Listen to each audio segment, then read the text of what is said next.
Welcome students, this is the next part of chapter first video political science class 11th. हम next पढ़ने जा रहे हैं balanced institutional design.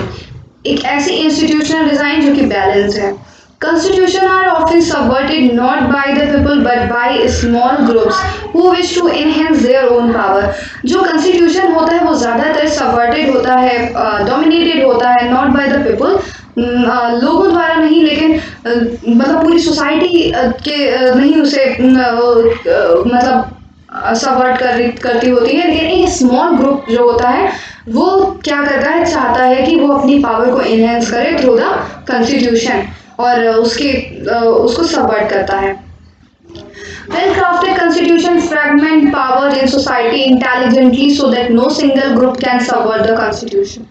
तो ऐसे कॉन्स्टिट्यूशन जो कि अच्छे से क्राफ्टेड हैं, वो अच्छे से बने हुए हैं, वो ऐसे इस तरह से पावर को डिवाइड करते हैं, इंटेलिजेंटली डिवाइड करते हैं कि एक जो पावर है, एक गवर्नमेंट या फिर एक लेवल ऑफ गवर्नमेंट या फिर एक सेक्शन वो ना सबवर्ट कर पाए कॉन्स्टिट्यूशन को, सबवर्ट नहीं कर पाए कॉन्स्टिट्यूशन को।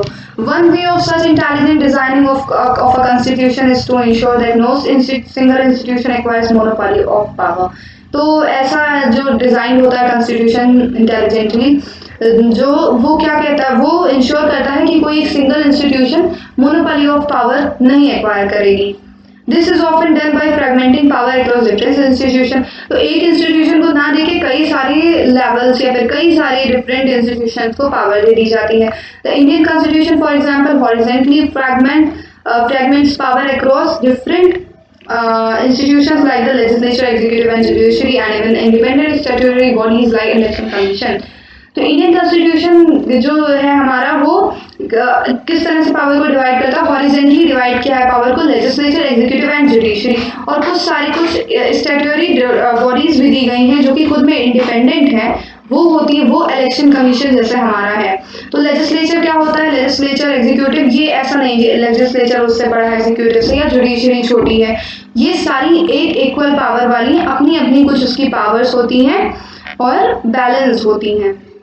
This ensures that even if one institution wants to subvert the constitution, ये इंश्योर करता है, ये जो हॉरिजॉन्टली डिवाइड है हमारा कॉन्स्टिट्यूशन में पावर, ये इंश्योर करती है कि अगर एक इंस्टीट्यूशन सबवर्ट करना चाहेगा कॉन्स्टिट्यूशन को, other can check its transgressions. तो जो दूसरी इंस्टीट्यूशन होगी, अगर मान लीजिए कि जिस तरह से हमारे कुछ केस थे, केशवानंद भारती केस और ये सब, इन सब केसेस को हम अगर डीपली पढ़ेंगे तो हमें पता चलेगा कि जुडिशरी है वो कुछ लेजिस्लेचर और एग्जीक्यूटिव की पावर्स को, पार्लियामेंट की पावर को कई बार क्या करती है, चेक करती है। चेक एंड बैलेंस हम पढ़ेंगे। चेक एंड बैलेंस का मतलब होता है चेक करती है, बैलेंस फिर करती है। तो यहाँ पर ये बहुत ही इंटेलिजेंटली डिवीजन है पावर का।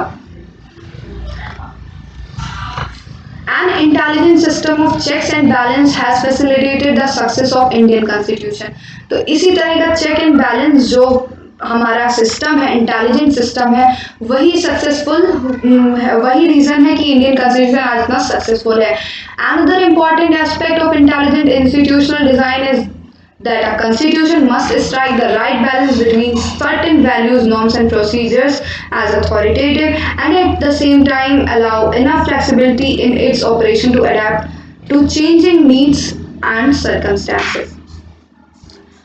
तो एक और इंटेलिजेंट इंस्टीट्यूशनल डिजाइन है। पहला तो हमने पढ़ लिया कि किस तरह से पावर डिवाइड किया गया है, दूसरा है कि right balance between certain values, norms and procedures as authoritative. कुछ चीज़ें दी गई हैं, वैल्यूज, नॉर्म्स और प्रोसीजर की, ये अथॉरिटी है, अथॉरिटेटिव, इसे चेंज नहीं किया जा सकता है। एंड और उसी टाइम पे कुछ ऐसी भी चीज़ें दे दी गई हैं कि फ्लैक्सिबल है, कि वो जब हमारे कोई नई सर्कमस्टेंसेस आए तो उस हिसाब से वो चेंज भी किया जा सके। तो यहाँ पर यही चीज़ बताया जा रहा है कि कुछ फ्लैक्सिबिलिटी है, कुछ रिजिडिटी है, कि कॉन्स्टिट्यूशन को कुछ पार्ट उसका जैसे है वो नहीं चेंज किया जा सकता, कुछ चीज़ें बहुत ही ज़्यादा ज़रूरी हैं उसको नहीं चेंज किया जा सकता, कुछ चीज़ें फ्लैक्सिबल हैं जो सर्कमस्टेंसेस के अकॉर्डिंग चेंज की जा सकती हैं। तो यहाँ पर बताया जा रहा है too rigid a constitution is likely to break under the weight of a change.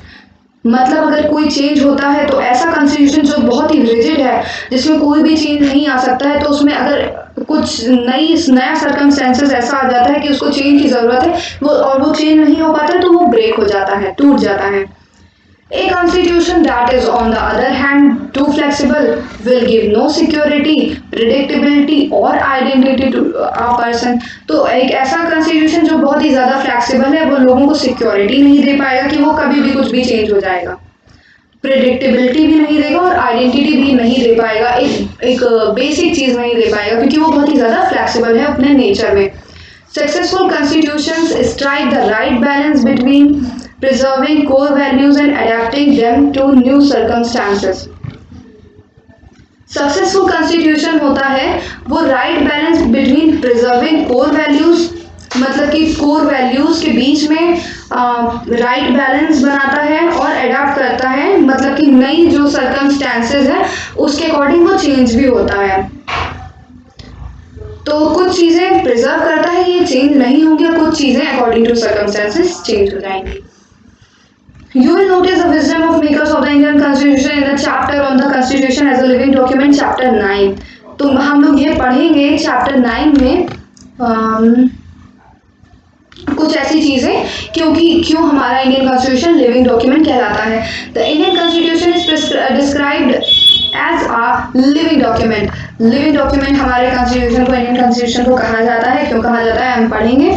By striking a balance between the possibility to change the provisions and the limits on such change, कि possibility है कुछ change भी होगा, मतलब balance बना है दोनों चीज़ों की, चेंज भी हो सकता है, कुछ लिमिट्स भी हैं चेंजेस पे, चेंज नहीं कर सकता। The Constitution has ensured that it will survive as a document respected by the people। तो यही रीज़न है कि Constitution इंश्योर करता है कि वो डॉक्यूमेंट की तरह सर्वाइव करेगा। It will survive as a document जिसकी लोग रिस्पेक्ट करेंगे। यही सब रीज़न है, 2 रीजंस हमने अभी पढ़ा कि बहुत ही ज़्यादा इफेक्टिव है, तो ये हम पढ़ रहे हैं अभी।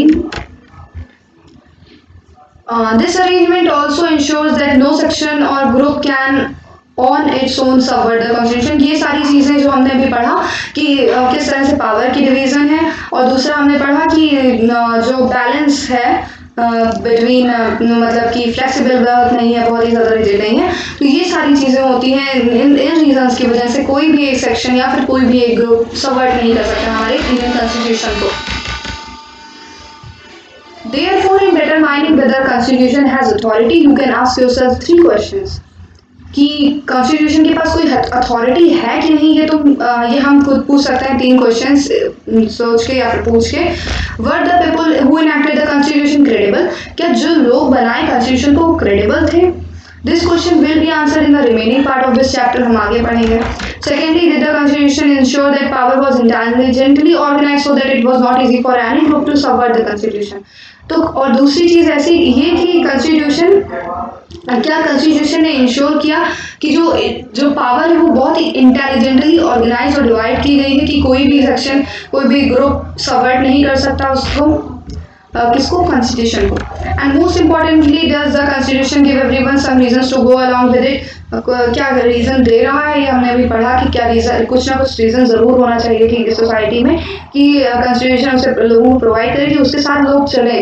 तो ये हम आगे के पार्ट में पढ़ेंगे सब। और मोस्ट ऑफ दिस बुक मतलब ज़्यादातर इसी का आंसर देगी हमारी ये book. Also is the constitution the locus of people's hope and aspiration. क्या लोगों की एस्पिरेशन को फुलफिल कर रहा है कॉन्स्टिट्यूशन, मीन्स उसको रिप्रेजेंट कर रहा है, फिर रिफ्लेक्ट कर रहा है। The ability of the constitution to command voluntary allegiance of people depends to a certain extent upon whether the constitution is just। तो ये एबिलिटी जो कॉन्स्टिट्यूशन की कि वो कमांड कर सके, लोगों को अपने साथ लेके चल सके, ये डिपेंड करता है कॉन्स्टिट्यूशन कितना जस्ट है, इस पे है जस्ट या नहीं। What are the principle of justice underlying the Indian constitution. तो इंडियन कॉन्स्टिट्यूशन में ऐसी क्या जस्ट चीज़ें हैं कि ऐसी क्या जस्टिस वाली चीज़ है जो इंडियन कॉन्स्टिट्यूशन हम माने, ऐसी चीज़ें भी हम पढ़ेंगे आगे। कुछ ऐसे पॉइंट्स भी हैं। The last chapter of this book will answer this question. तो जो लास्ट चैप्टर है इस बुक का वो इसका आंसर देगा। So let's study how was the Indian constitution made. Indian constitution कैसे बना था। Let's find how the Indian constitution was made, कैसे बना था हम ये पढ़ेंगे. Formally the constitution was made by the constituent assembly which had been elected for undivided India. जब इंडिया डिवाइड नहीं हुआ था तब एक कॉन्स्टिट्यूएंट असेंबली बनी थी. द कॉन्स्टिट्यूशन वही जो हमारा कॉन्स्टिट्यूशन है वो कॉन्स्टिट्यूएंट असेंबली ही बनाई थी जो कि इलेक्ट हुई थी तब जब इंडिया डिवाइडेड नहीं था. It held it's first sitting on the नवंबर 9 दिसंबर 1946. तो 1946 हमने पढ़ा था दिसंबर और ये हम पढ़े 9 डेट भी पढ़ लिए. 9 दिसंबर 1946 को फर्स्ट इसकी सिटिंग हुई थी and reassembled as a constituent assembly for divided India on 13 August 1947. तो फिर जब डिवाइड हो गया इंडिया 14 तो उसकी जो डिवाइडेड इंडिया की जो पहली कॉन्स्टिट्यूएंट असेंबली की सिटिंग हुई थी वो 14 अगस्त 1947 में हुई थी. Its members were chosen by indirect election by the members of provincial legislative assembly that had been established under the Government of India Act 1935. तो यहाँ पे ये याद रखना बहुत ज़रूरी है. कॉन्स्टिट्यूएंट असेंबली हमारी किस एक्ट के बेसिस पे थी? गवर्नमेंट ऑफ इंडिया एक्ट 1935 के अंडर में जो प्रोविंशियल इलेक्शंस हुए थे तो कौन मतलब जो कई स्टेट्स होती प्रिंसली स्टेट्स थी, ब्रिटिशर्स की थी, कुछ स्टेट्स थे. तो वो सारे स्टेट्स में जो लोग इलेक्ट हुए थे, जैसे हमारी आज विधानसभा होती है, लेजिस्लेटिव असेंबली है, उसमें जो हमारे एमएलएज इलेक्ट होके जाते हैं समझिए वही उन्हीं लोगों उसी पोस्ट के लोगों ने चूज किया था किसे? हमारी कॉन्स्टिट्यूएंट असेंबली के लोगों को. तो आगे पढ़ेंगे समझ जाएंगे कि क्या था पूरा procedure. The Constituent Assembly was composed roughly along the lines suggested by the plan proposed by the Committee of the British Cabinet, known as the Cabinet Mission. तो Constituent Assembly roughly बनी हुई थी along the lines suggested by the plan proposed by the Committee of British Cabinet. तो British Cabinet की जो committee थी उसके जो रूल्स है अकॉर्डिंग टू दैट हमारी Constituent Assembly बनी थी जो जिसको कैबिनेट मिशन कहते हैं. तो इस plan according to this plan first point है each province and each princely state or group of states were allotted seats proportional to their respective population रफली in the ratio of 1 lakh. तो sorry 10 lakh. So 1:10 lakh. तो इसके according कि 10 लाख लोगों पे एक representative होगा. 10 लाख अगर की पॉपुलेशन एक स्टेट में है तो 10 लाख वन रिप्रेजेंटेटिव जाएगा. 20 लाख है तो 2 जाएगा. इस तरह से सीट्स प्रोपोर्शनली डिवाइड हुई थी. As a result the provinces that were under direct British rule were to elect 292 members. तो जो डायरेक्ट रूल अंडर ब्रिटिशर्स के थी, ब्रिटिशर्स जिसे डायरेक्टली कंट्रोल करते थे वो 292 मेंबर्स थे.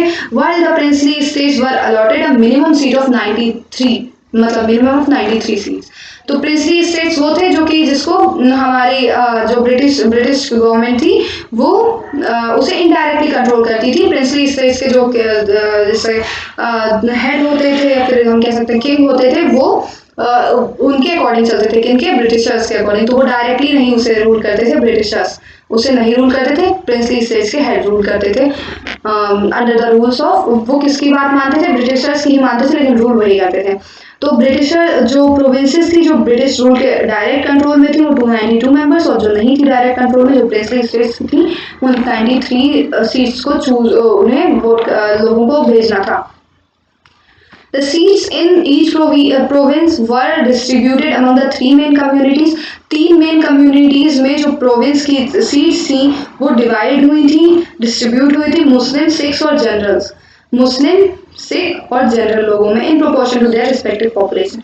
तो इनके पॉपुलेशन के अकॉर्डिंग ये सीट्स जो थी वो डिवाइड हुई थी कि मुस्लिम्स को इतनी मिलेगी उनके पॉपुलेशन के अकॉर्डिंग, सिख्स को इतनी और जनरल्स को इतनी. Members of each community in the provincial legislative assembly elected their own representative by the method of proportional representation with single transferable vote. जो member of each community in the मतलब कि जो एक provincial legislative assembly के जो members थे उन्होंने अपने रिप्रेजेंटेटिव को प्रोपोर्शनल रिप्रेजेंटेशन से चूज किया था. प्रोपोर्शनल रिप्रेजेंटेशन हम आगे पढ़ेंगे क्या होता है. बस सिंगल ट्रांसफरेबल वोट. बस ये है कि प्रोपोर्शनल रिप्रेजेंटेशन इतना समझ जाइए कि ये first pass the post system से डिफरेंट है. और ये PR सिस्टम इसे हम कहते हैं। द मैथड ऑफ, इसका नाम आप लर्न कर लीजिए कि किस मैथड से हमारा कंस्टिट्यूएंट असेंबली के मेंबर्स चूज हुए थे। फोर्थ पॉइंट है the method of selection in the case of representatives of princely state was to be determined by the consultation. लेकिन जो प्रिंसली स्टेट्स के रिप्रेजेंटेटिव थे वो कैसे चूज किए जाएंगे, कंसल्ट करके डिसाइड होता। सो यहाँ पर हमारी ये इस पार्ट की वीडियो यहीं पर एंड होती है और नेक्स्ट पार्ट में हम पढ़ेंगे, यहाँ से इस बॉक्स से हम स्टार्ट करेंगे पढ़ना। So thank you so much for watching this video. अगर आपको कोई भी क्वेरी है तो आप मेरे कमेंट बॉक्स में मेंशन करें। आपको नेक्स्ट वीडियो की लिंक मेरे डिस्क्रिप्शन बॉक्स में मिल जाएगी। Thank you so much.